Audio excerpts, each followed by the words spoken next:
Welcome to the Unraveling Shaltazar podcast.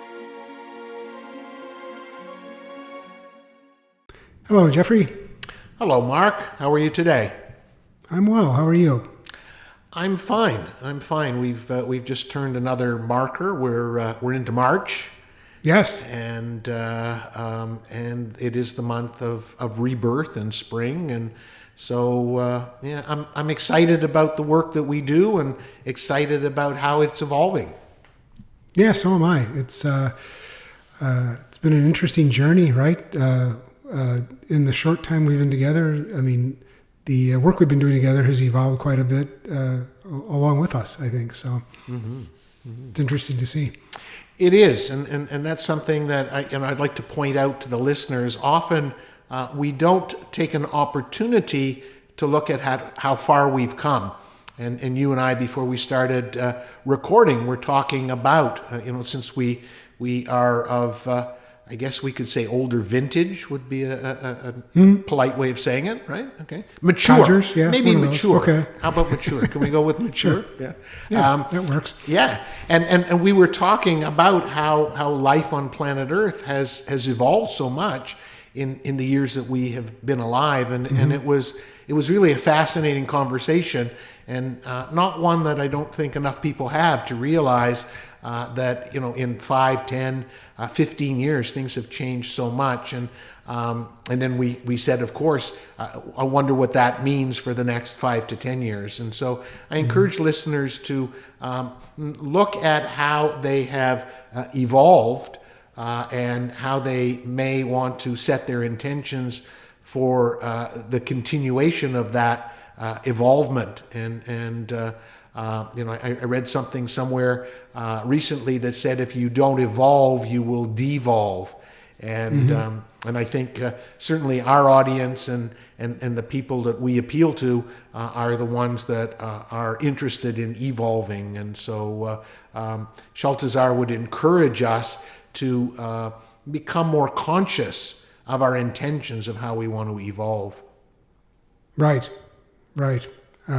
It seems to be all about consciousness and awareness, right? It's no longer going through life kind of on autopilot and starting to live life with more consciousness and more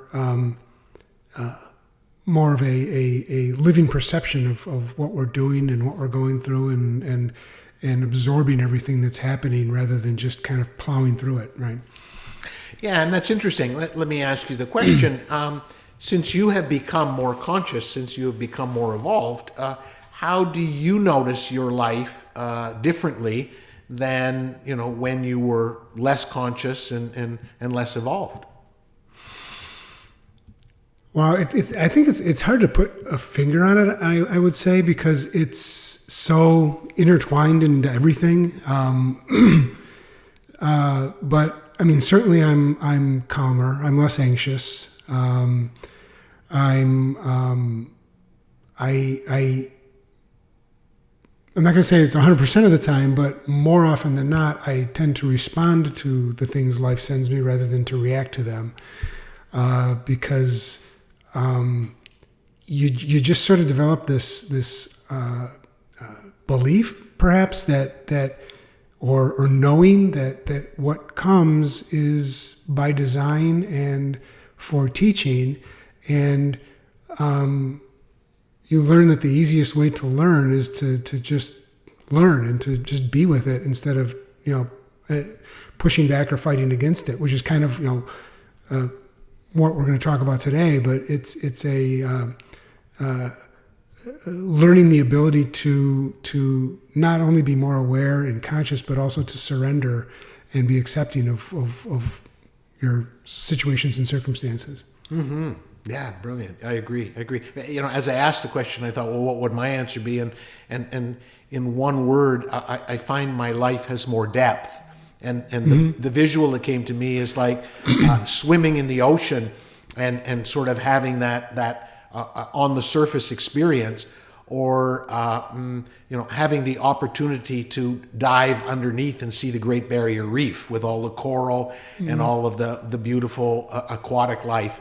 and I've had the opportunity, although I'm not a big a snorkeling kind of guy, but I've had a few opportunities to see what life is like under the surface of the water, and it's phenomenal. And so, to me, that consciousness is adding a breadth and depth to my life that I never had before when I was on autopilot. Sure. Yeah. Yeah. No, I agree. That's a great observation. It's it all feels more real, I guess. Right? Yeah. Good word. Yeah. Just brighter and fuller. And when I think back in my work days, and it was just so mundane and so frustrating, doing the same thing. I would get frustrated and be mad at myself and figure it out, and a couple of months later just do the same thing again. So fascinating. Yeah. Which I understand is going to tie into what we're talking about today. Indeed, it does. So the message that I chose, and I'll have a little story to tell you later on as we move through, but the message I chose is called The True Purpose of Human Life. So without further ado, Jeffrey, tell us, what is the true purpose of human life? And that's interesting because I can't remember exactly when I channeled this piece, but I know a lot of the people I work with, the coaching clients and other people I would chat with, were always into that, what's my true purpose? And they really kind of thought that there was this one purpose that you're supposed to search for, that's designed for you, and you've come forth for that singular purpose. And so this message kind of blows that up a little bit and says that your true purpose is to experience whatever you're here to experience. So it sort of takes away that focus on the singular purpose and basically says, whatever you do, you're fulfilling that greater purpose from the source, which is to go forth and experience life in the duality, so that the source, that is unity and oneness, can understand beyond its comprehension, beyond its knowingness, beyond its beingness. And as soon as I channel that, it seemed to take a certain amount of pressure off of the idea that I had to perform, that I had to, was I here to be, the businessman? Was I here to be the teacher? Was I here to be the coach? Was I, what was I here for? And it sort of allows you to relax and say, it's really all about this journey. I'm okay. God's okay with me if I just experience as fully as I can, which, ties back to what I said about swimming on the surface or going down and checking out the Great Barrier Reef. It's sort of like, why wouldn't I dive deep and allow my experience to have a greater depth, a greater realness, as you said, to it. Right. Yeah. One of the things you said triggered an idea that I've kind of toyed around with lately, but this idea that as we are, what's a good way to say this? I guess maybe understanding this as that we are sort of the eyes and ears of Source, right? Source is an omniscient but non-human, non-physical energy that kind of defies description. And a lot of reading I've done, it talks about, that the only way for Source to really understand or know its creation is through the experiences of its creation. So we kind of become the boots on the ground, or the eyes and ears of Source, and the things that we do and see and learn and experience are what is adding to the tapestry of Source's understanding of its own creation, if that makes sense. 100%. Yeah. As you were chatting, what came to mind is that if we, as we continue to evolve with space travel, if we found another planet that was inhabited by life form, and we needed to understand how that planet operated, so we created some artificial intelligence that was able to infiltrate that civilization to mimic that life form and reported back to us what it found. And so it's sort of like that here we are in this duality that the source may not be able to truly comprehend. And so we are that artificial intelligence to send the feedback to the unity of source. Right. I think it even says that in the message. It talks. Shaltazar kind of says that right, that they are here collecting data, right, and that I can't put my eyes on it right now, but that that we are we're the collection points for that data. We're living and experiencing things, and then what we're living and experiencing, we're feeding back, to the other side of the veil, and then that's again becoming part of the fabric of this universal energy who created us and is trying to understand what it is that creation is, I guess. Right. Yeah. That's kind of a neat point. A couple points there. One is I found it interesting that the word data came up, because when I listened to it again, it's like, that's kind of interesting, the word data, because it somewhat, minimizes us. I think later in the message, they make it clear that it's not a demeaning thing, that we're that source of data. But it's kind of neat, like you say, that we are the data for a creation of the source that it didn't know what it was creating, because it was something beyond itself, which is really kind of neat, right? So you create this thing, but you don't really fully understand it, because it's really outside of your consciousness, because source is unity consciousness.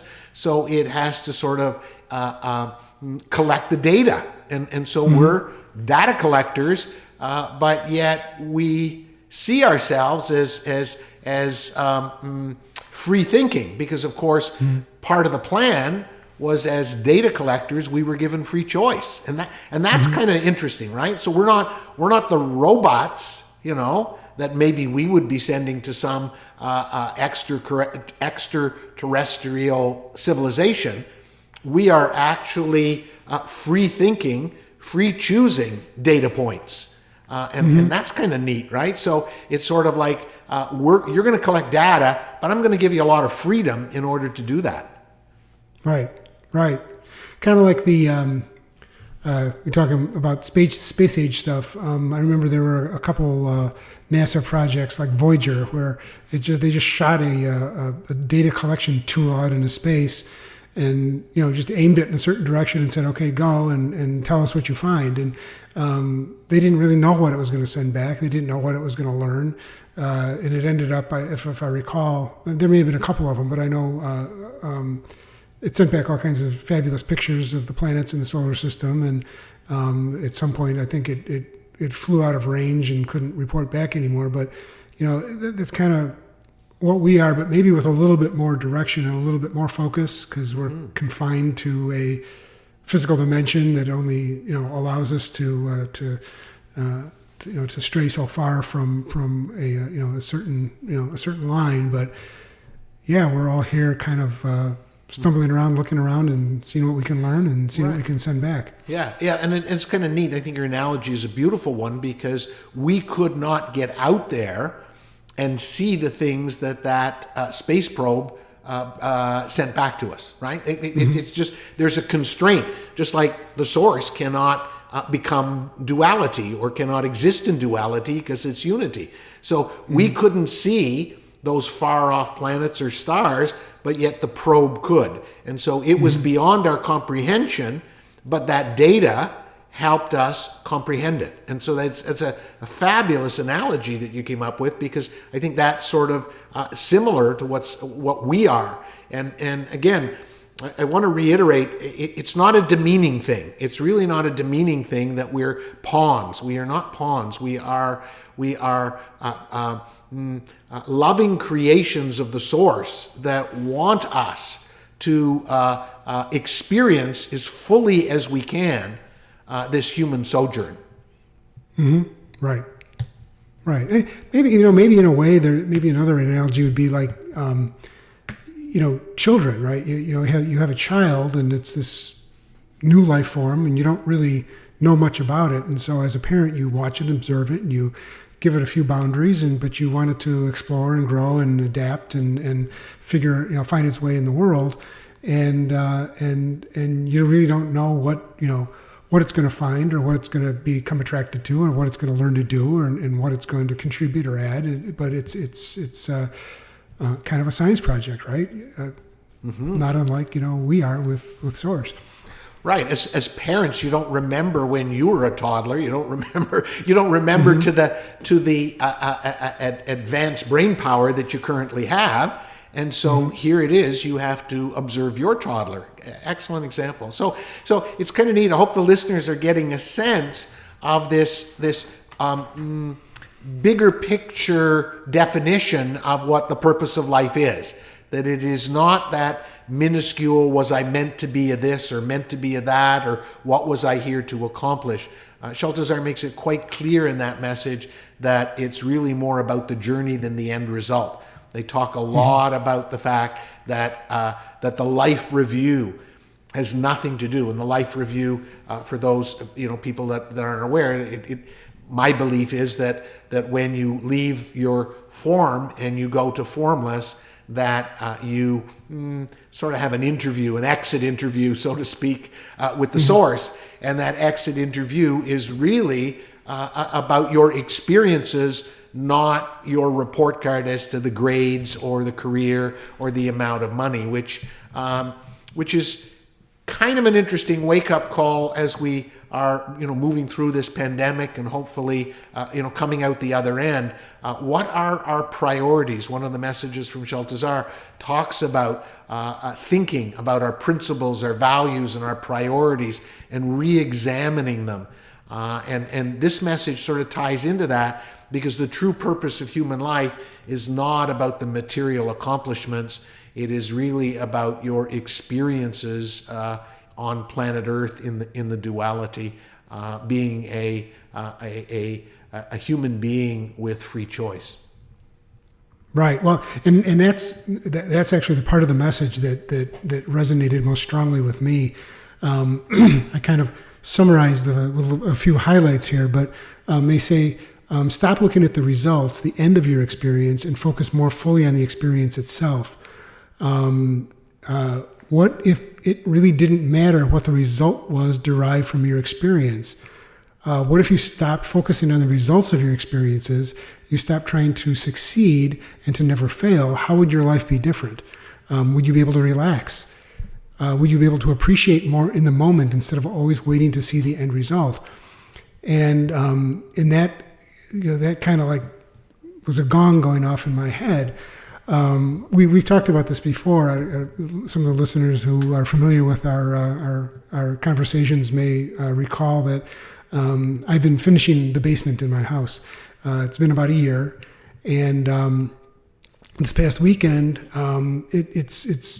there's still a few things left to be done, but it's essentially complete. Complete enough for my wife to roll the carpet out and start hanging things on the walls, and so the TV works, the couch is out, so so now it's functional space and it's done. And she said to me, "Wow, this really turned out nice. You must be really proud of all the work you put in." And I looked at it and I was like, "Yeah, it's not feeling that way to me." And so I started wondering, what's wrong with me? Why can't I celebrate this victory? And it occurred to me that the joy that I got out of it was doing it. It was the time I spent down there in the step by step incremental process of transforming it from a disaster to a functional, attractive space. Then it started to occur to me that all of my creative endeavors sort of have that same feel to them. I like cooking. I love, standing in the kitchen and creating and putting things together and making things taste good and then feeding them to somebody and seeing if they enjoy them. Hopefully they enjoy them. But I don't really like eating it myself. And it seems like it's that same thing. It's just what Shaltazar is talking about here. that it's not about the result. It's not about what you create. It's the process of creating it, the journey that's important, and that's what I find satisfying. I don't really care about what the end result is. So. Excellent. You drove that point home. You got a gold star for that one.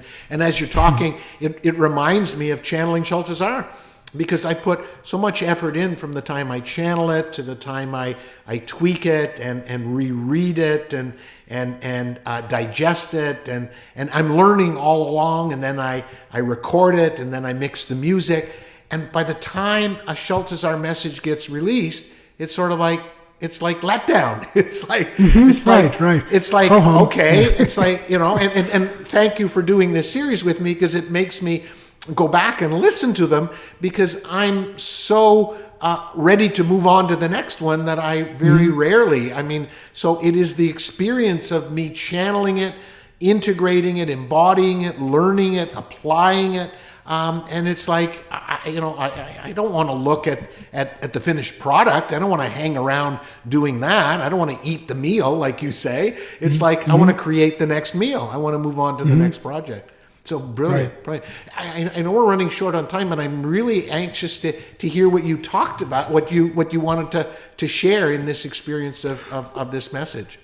No, that was it. That was my little story about the basement. About the basement. It's it's I think it's a really relevant thing for everyone to kind of stop and think about. We're so goal driven and results driven, and especially Western culture. It's all about what's the result? What have you done lately? And it really is. It really, would you be able to relax? Was the phrase that caught me, because I think if I really stopped and